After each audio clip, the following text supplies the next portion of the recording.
Taise Tube. Like, share, subscribe. Fadlan gambaleelka furo si aad u hesho video walba oo aan soo gelino. Mahadsanid.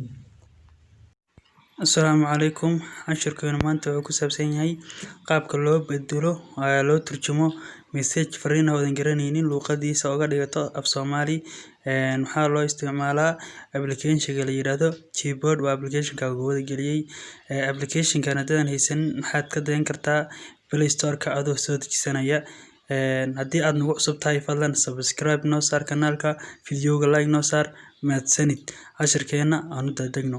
Waxaad tagaysaa hadduu allaydmo qaybta message-yada ayaa tagaysaa. Qaybta message-yada markay aad tagto waxaad soo furanaysaa hadda tagnay qaybta message-yada markaad tagto waxaad soo furanaysaa message-kii aad rabtay inaad turjunto. Hadda aniga maxaan turjumayaa message-ka Ahmariga message-kaas aan gelinay goobada. Message-ka ayaad soo copy garaysanaysaa. Marka aad message-ka soo copy garaysato wakaan message-ka goob ku jira weeyaan.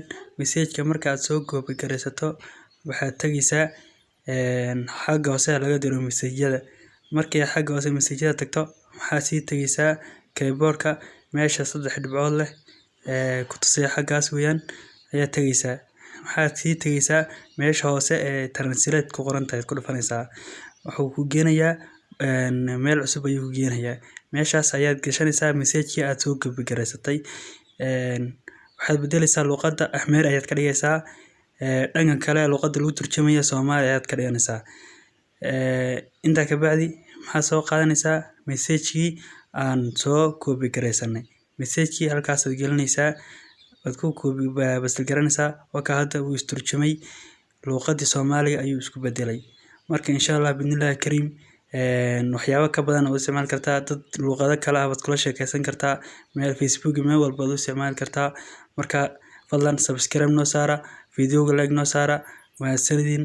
Wassalaamu calaykum wa rahmatullahi ta'ala wa barakaatuh.